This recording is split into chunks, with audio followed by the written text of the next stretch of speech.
Ogunjobi. He did not play. He didn't play, he was suspended, but Ogunjobi, I can say it. Ogunjobi. My bad. Ogunjobi.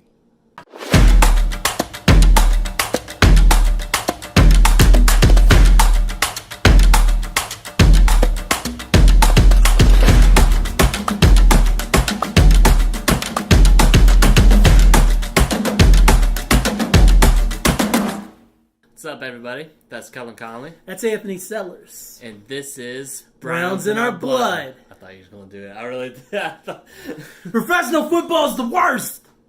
It's the worst. He's just mad because his Raiders got blown out. Professional football is dumb. Worse than what the Dolphins got blown out. Shut up. So, the Browns won. It's here for the Browns. We're super pumped for the Browns, right? Yeah, we are. Third in the AFC North. It's 41-24 over the Miami Dolphins. No surprises there.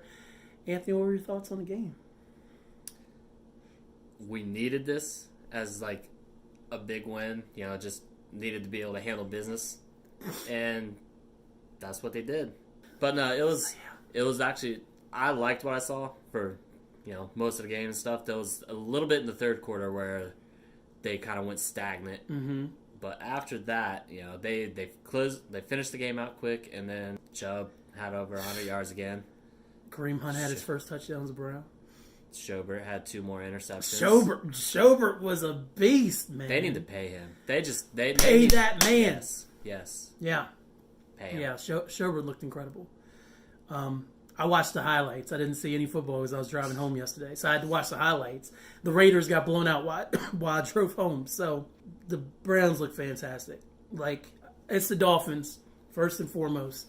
But that is, in my opinion, I think that's the way the offense should work all the time. Yes. That's what is fantasized in all of our heads, obviously. Yes. Odell Beckham Jr., first touchdowns of Brown. Second touchdowns of Brown, big catches. Lots of crucial pass interference calls that moved the ball down the field for them. Chubb was a beast again. Like you said, Baker looked good. His only interception came on a... pass I was a little bit behind. Yeah, it was a weird interception. It got tipped off, yeah. Mm-hmm. Yeah. But yeah, well, Odell had 6 for 84, right? Let's see. I think it was 6 for 84, and then Jarvis had like 10 or 11 catches. Was that his first game against the Dolphins since he got traded? No, I think so. He went nuts, man. He had a chip on his shoulder. He had a lot to prove. He's like, look what y'all gave up, and Jarvis just balled out, man. Jarvis was excellent. I mean, 10 catches, 148 yards, 2 touchdowns. Beckham had 6 for 84. Chubb had some big catches out of the backfield as well. So when they were on, which is most of the game, they were moving that ball, and that's what it was all about, man. And that defense. Can we talk more about the defense? I apologize to Steve Wilkes. I'm an idiot. I said it on the podcast. I'm saying it here. I was wrong about Steve Wilkes. I jumped the gun. I don't know how I feel about Freddie Kitchens right now. I said my piece, and I'm just going to leave it there. But, man, that defense came out inspired. Ogunjobi. He did not play. He didn't play. He was suspended. But Ogunjobi, I can say it. Ogunjobi. My bad. Ogunjobi. No. But yeah, no, the defense. Inspired football. Yeah, the defense looked good. Like, you could tell that they stayed focused throughout the week, given the big distraction that was going on. Was there a big distraction? No, I don't think there was. I don't think so either. But, finally got fined though. Damn. Only $50,000. Probably because his salary's so small. Oh, you said I was all going the to talk about the distractions. defense. Yeah, with the defensive line and stuff, like they really played well. I mean, you can't take too much because it is the Dolphins, and they got a lot of just undrafted free agents that are starting and playing significant time for them. Found out a fact. Youngest team in the NFL, and guess who's third? The Browns. The Browns. Well, right, but like the fact that they have they have almost like an expansion era roster. I mean, let's be real. Mm-hmm. But you still, in those situations, you got to do what you got. You got to take care of business and handle it, and that's what the Browns did this week. So I mean, it was a crucial game. It was a good opponent for them to go against with everything that happened last week. Yes. Someone that they could go out and really show their stuff against, take their mind off of all the off-field distractions. And it's a solid win to get them back in playoff position, which they needed. 2-game winning streak. Three-game winning streaks. 3-game winning streak. And they're back in the playoff hunt. And, I mean, they weren't out of it before, but, I mean, as you said when you and E did the Freddie Kitchens episode, y'all were talking about how mathematically you were still in it. Now you really look to be in it, not just be in math. Yeah, they're still on the outside looking in, but they're in the thick of it. Yeah. Which is something that's needed. And with this game coming up, it's a huge game. And most importantly, they're still undefeated in the AFC North. Yeah. Yeah. But this next game, the Steelers coming up, is a huge game. Yeah. I'm ready to talk about that if you're ready. I'm ready. Let's go. Let's go. Let's go. All right, so first and foremost, we already did all this talking. Eric Jordan is enjoying some Texas weather right now. So I'm filling in for Eric Jordan. He couldn't even do a video, so he's sad not to be here, especially after the Browns' third straight win. Isn't this the longest win streak in Browns in our blood history? Yes. I think. It's got to be. It's got to be. Got to be. I'm going to clap it up for the Browns anyway. You know why? Because the Browns were... I watched... Shout out to Dylan, who does the Silver and Black Way. It's similar to this show on YouTube. I've been watching his Raiders stuff, and he just cussed the Raiders out for 3 minutes, and it was amazing. So shout out to him. I was like, oh, man, we were awful. Because I didn't see anything. I didn't even want to look at the highlights once I saw the score. But then I looked at the Browns highlights, and I was like, yeah, you go, Browns. Go, Baker. Hell yeah. That's how you stand in the pocket. Make some moves. You know, look at you, Odell. Looking like you actually want to be in Cleveland. That's what's up. I mean, there was a lot of good things, and it all leads to this so real matchup here in Week 13. Yes. The vaunted Pittsburgh Steelers. And that's my terrible boomer voice.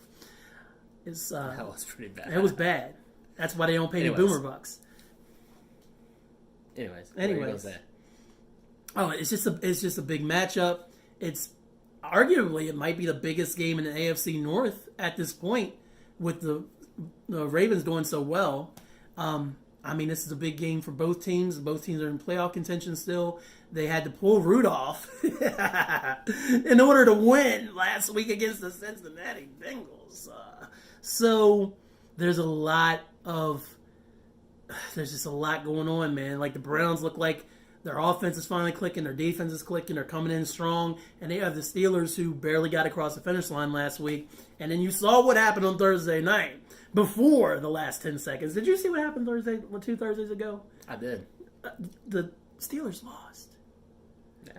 And I have a feeling that we're going to see similar results, man. I think it's going to be a close game. Very emotional. I think this one's going to be a lot closer because the Steelers are going to want to prove that they can actually hang with us, and then on top of that, I think that even though they won't say it, they're going to be out for blood. Yeah, I mean, obviously, they're going to be. If T.J. Watt gets an open hit on Baker, he's going to take that extra, give a little extra to it. You know he is. Same with Bud Dupree. It's just the way they're built, the way their whole mindset and stuff. You know they're going to do it. So I think the team's got to be prepared for that. They got to be ready to find a way to contain T.J. Watt again, like they did the last game. They did pretty well. They did an excellent job. Yeah, I mean, overall, you can't. Yeah, you can't completely stop them. No, but you can kind of keep them in check. In check, yeah. Yeah. Mm-hmm. So hopefully they can somehow do that. I saw a comment from a guy somewhere, I forget where, about running outside zones and stuff, like running more outside instead of just in between the hashes, thinking that we can't do that against Pittsburgh. But I was confused because the way he brought it up is after a Miami game where Chubb had over 100 yards rushing. Again. You know, he's averaging 105, 106 yards a game the whole season. He's second in the league in rushing. It doesn't matter where you get your yards from running. If you stay ahead of the chains and keep the pace, why does it matter? That's what makes a good running back. Yeah, and they are running they are running outside zones and stuff. Like you can see the trap and zone plays.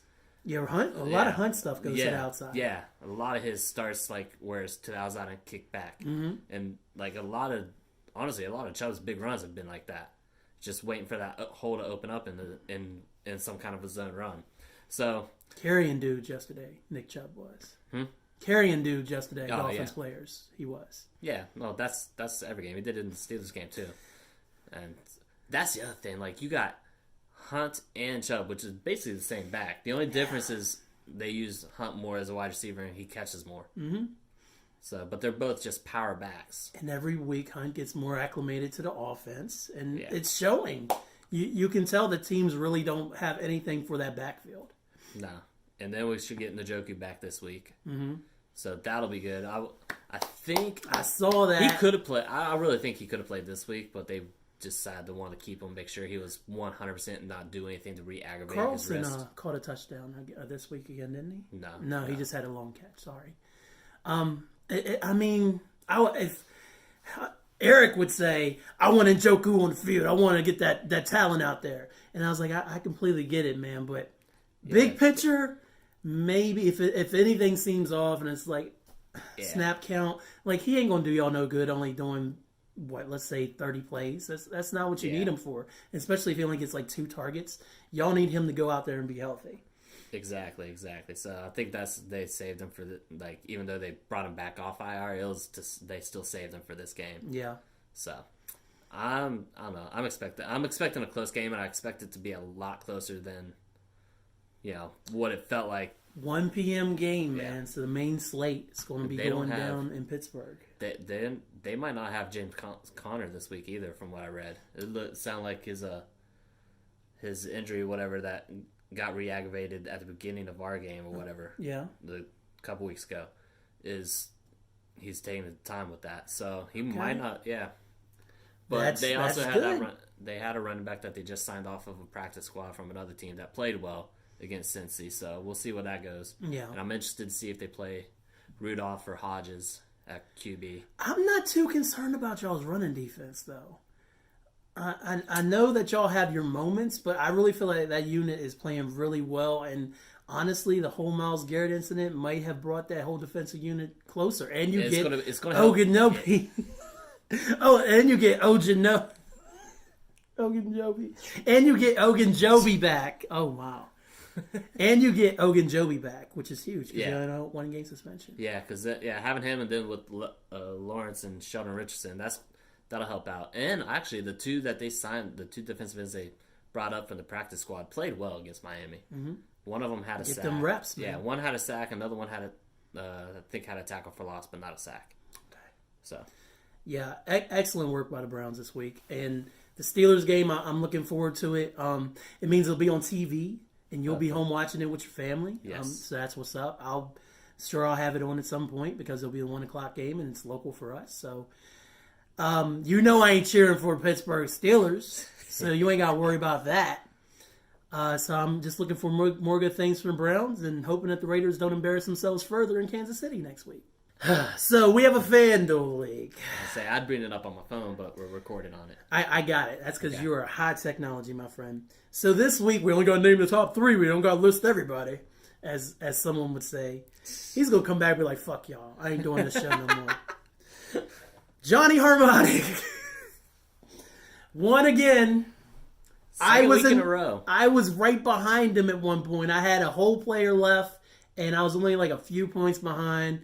Johnny Harmonic comes and wins, and then MI came and took my second place. I had my best finish in weeks because I actually looked up some things before I actually picked my lineup.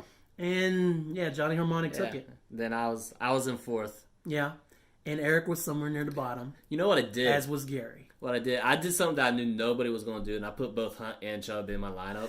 But I got so fixated on that and that thought process that I didn't really take a chance to look at the rest, and I just kind of picked people. I was like, "Oh, that'll work," and I didn't do my research this week for the rest of it. So, and I was only a few points behind you. Yeah, I mean, yeah, you were what, literally roughly 4 points behind me. I mean, yeah, so 5 points.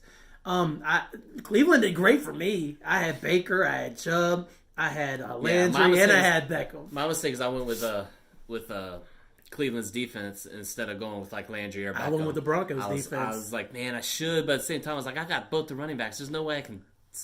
Yeah, so I got 4 points from the Broncos defense. So Our updated standings, the moment that Anthony has been waiting on. Not top 5 scores, total scores. Still in your lead is Anthony Sellers. Yay. Followed closely by Monstalung. Okay, not that closely. No. Second place is Monstalung. I'm in third. I got it back from Gary. Take that, Gary. Ha ha. Hopefully I'll see you next week and I'll be like, ha ha, Gary. So that's where the standings are. You are comfortably ahead by about 90 points. As long as I don't do anything stupid or miss a league, I'll be fine. Yeah. So if you want to play FanDuel, the link's right down here in the description. You can join us. It's only $2. We have 6 slots. Normally we fill those slots, but if more interest comes in and like y'all are jumping in the YouTube comments or jumping on Twitter and commenting at us, because all those links are there too, and you're like, yo, I can't get in the FanDuel league. I'm like, yo, Anthony, why don't you open up another slot or two? I'll open it up. Exactly. We did have up to 9 earlier in the year. We were doing pretty good, but then a couple of people dropped out. But we play for $2. Top 2 take money, and you can win Eric Jordan's Browns in Our Blood Intercontinental Championship belt, which actually he's going to win it. But you can play for it, and then next season, if you start early enough, you could have a chance too. Just like that. Yeah. All right, man. So Browns in Our Blood is also brought to you, of course, by Monstalung Soundvizion. Almost did my plug. That's a YouTube channel you're watching this on right now. Make sure you like, subscribe, and share all the videos. Tell a friend to tell a friend. Comment. We love the comments. Yeah, it's a lot of fun. Every one of y'all correcting me on Ogunjobi. That's probably the best. I'm not saying it anymore today. I'm sorry.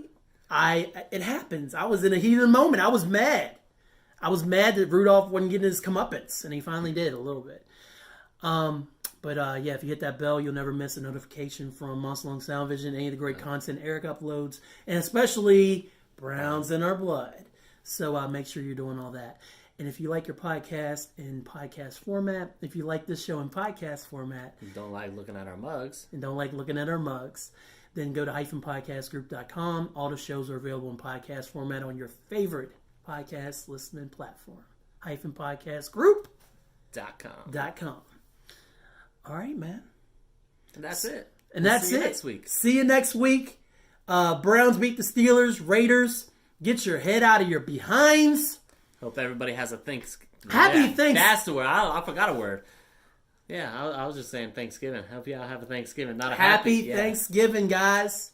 Thanks for watching Browns in Our Blood. Leave the comments.